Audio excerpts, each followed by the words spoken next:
Welcome back to the deep dive. Today, we're tackling the live-action Lilo and Stitch remake.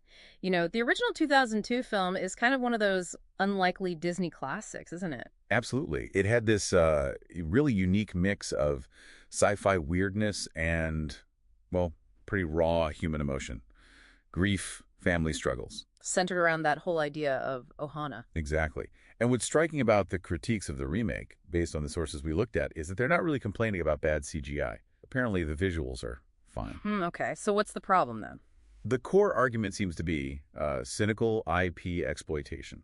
Basically, that it's an act of narrative malpractice. It treats the original like a checklist, not something to understand deeply. Narrative malpractice. Okay, strong words. So let's unpack that. What's the central mistake? What core element do they supposedly strip away? Well, the thing is, the original premise wasn't really just girl finds a cute, destructive alien. It was digging into something much tougher. Which was? How do these two sisters, dealing with immense grief, poverty, how do they satisfy this rigid state bureaucracy breathing down their necks? Right, the threat of Lilo being taken away from Nani, that financial stress was huge. It was everything. It drove the conflict. It made Nani's desperation, her fear of losing Lilo, feel incredibly real. You felt the stakes. But I could see maybe some arguing, removing the really heavy poverty stuff makes it more family-friendly, less gritty. The analysis you read argues completely against that. It says taking away that intense pressure, the real possibility of separation by the state, makes the final embrace of Ohana feel, well, completely unearned. Unearned? How so? It just destroys the weight, the gravity needed for that finale to land. Instead of this hard-won, character-driven victory, you get, apparently, Lilo just sort of sneaks onto Jumba's ship. It makes the emotional payoff feel dishonest, apparently. Okay, so the foundational stakes were weakened. What about the specific details, the things that gave the original its unique personality? Let's talk about Elvis. Ah, yes. Lilo's Elvis obsession. Why did that matter so much? Was it just a fun quirk? Not according to the source material. It wasn't just random. It was like Lilo's way of coping with pain, her defense mechanism, articulated through Elvis. And Elvis became her idea of a model citizen. The one she tried to teach Stitch to be. Exactly. So removing it isn't just losing a detail. It's losing a key insight into Lilo's psychology, how she processes the world, how she tries to fix Stitch. Makes sense. And the other huge character shift people point to, Cobra Bubbles. Oh, yeah. Explain the original genius there and why changing him apparently damaged the remake so much. Bubbles was brilliant because of the subversion, right? You have this massive, genuinely intimidating social worker. Like terrifyingly calm. Totally. And then the reveal that he's ex-CIA, Men in Black, basically, with galactic connections. That wasn't just out of nowhere. It was set up. It felt like an earned deus ex machina. Earned.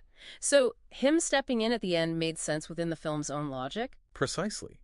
But by removing that history, the sources argue the climax just becomes, well, senseless.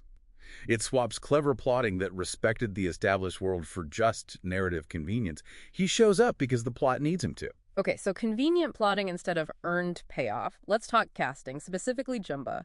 Sources call Zach Galifianakis' casting a catastrophic failure. What was needed versus what he brought. Jumba needs that bombastic, over-the-top energy, right? Yeah. Real mad scientist. Think like Dr. Strangelove, maybe. High energy, menacing, but also funny. Okay, and Galifianakis is known more for his very specific, low-key, dry, almost deadpan absurdity, which is great, just not Jumba. The critique calls it comic anti-spectacle. It just drains the necessary tension and, frankly, the specific type of humor Jumba brought. Right, you hire the master of understated comedy for the character who's supposed to be loud and chaotic. I can see how that drains the energy. And that directly impacts the climax, apparently. The original had that wild, kinetic aerial chase over Kauai. Yeah, the spaceship chase through the mountains. Right. The remake replaces that with, and this is the word used, a whimper. Lilo just sneaking aboard. No real spectacle, no thrill, no big payoff for Jumba's inventions or Stitch's abilities. So, connecting these dots, the weak stakes, the changed characters, the miscast villain, the flat climax, what's the bigger picture here? Well, the takeaway from the sources seems to be that this kind of adaptation highlights a trend. Cinematic nostalgia without real intellectual or narrative depth backing it up.